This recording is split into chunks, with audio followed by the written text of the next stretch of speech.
Okay, in the last one, we had an introduction to medical immunology. We talked a bit about the microbiome. We talked about why it's important, why it's a line of defense against infection. So, what makes it important to immunologists like us. We talked a bit about pathogen diversity and the different kinds of pathogens that could potentially infect us, and where these pathogens are replicating themselves, so whether they're proliferating extracellularly or intracellularly.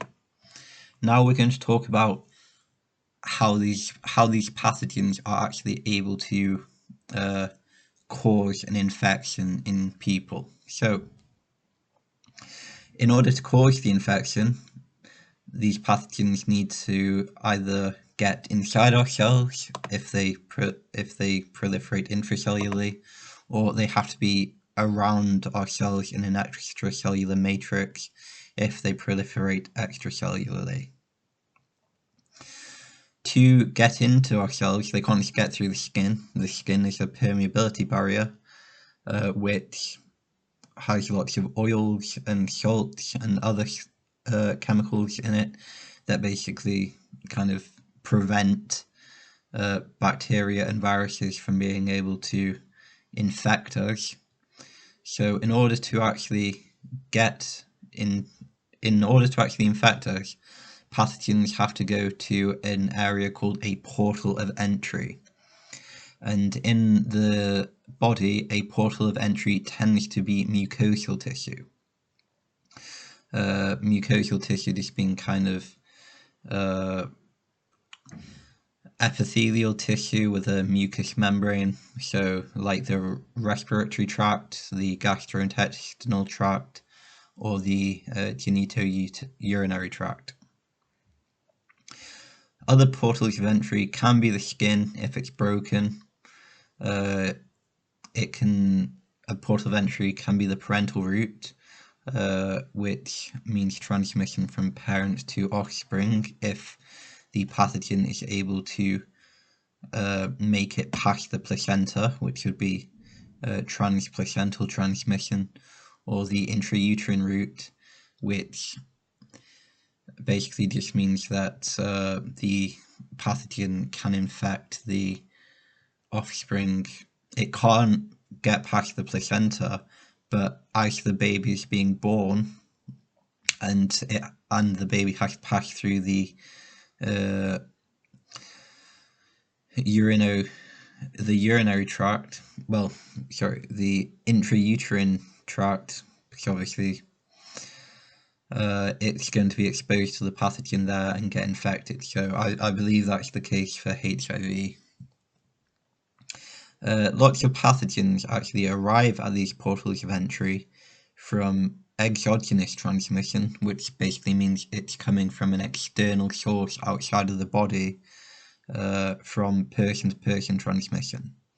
So this transmission can be airborne, where the pathogen is coming to us from droplets or aerosols that we're inhaling, and then obviously we inhale it, the pathogen gets into our bodies, and once it arrives at this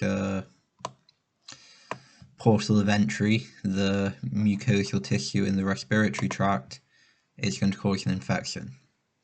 We can also get infections from direct contact, so touching, kissing, basically the same thing. Touching, if you have damage done to the skin, pathogens can get through there. That's how you can get infections.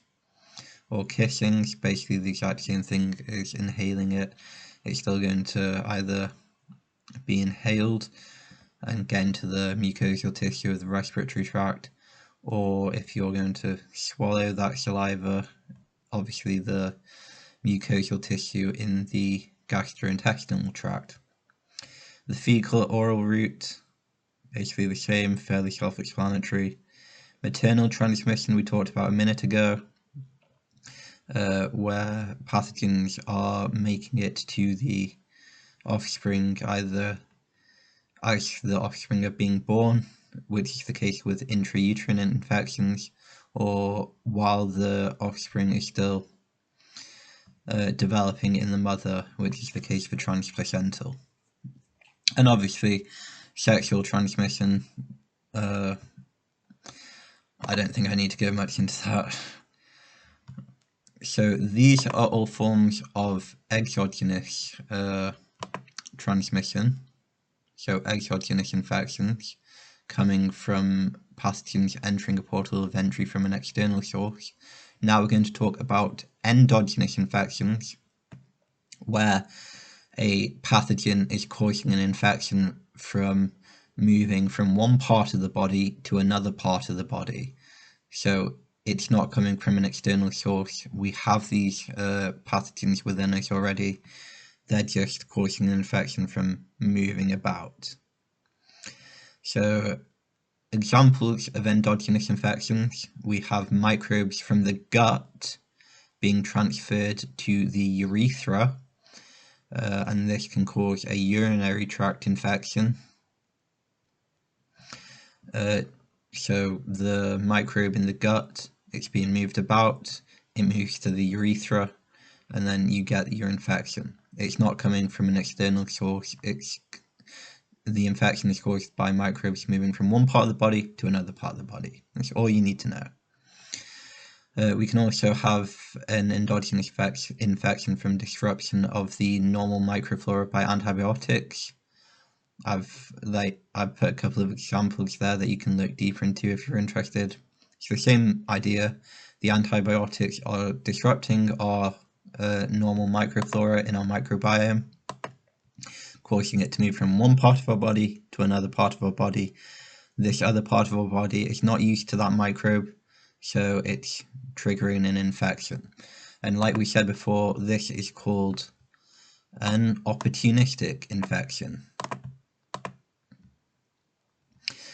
We can also have disruption of normal barrier functions like broken skin, because obviously we always have microbes on our skin, so if the skin gets broken, we usually have microbes there, but the microbes are now getting inside of our body, causing a problem. So endogenous infection, microbe from one part of our body that's used to that microbe, moving to another part of our body that's not used to that microbe, causing infection. And then obviously you can also have endogenous infections caused by suppression of the immune system through drugs or illness. So I think that was a pretty good explanation of how the pathogens that we talked about actually arrive at a site that it can cause an infection, either from an external source or from within our body already. So that's going to be it for that one. Thank you.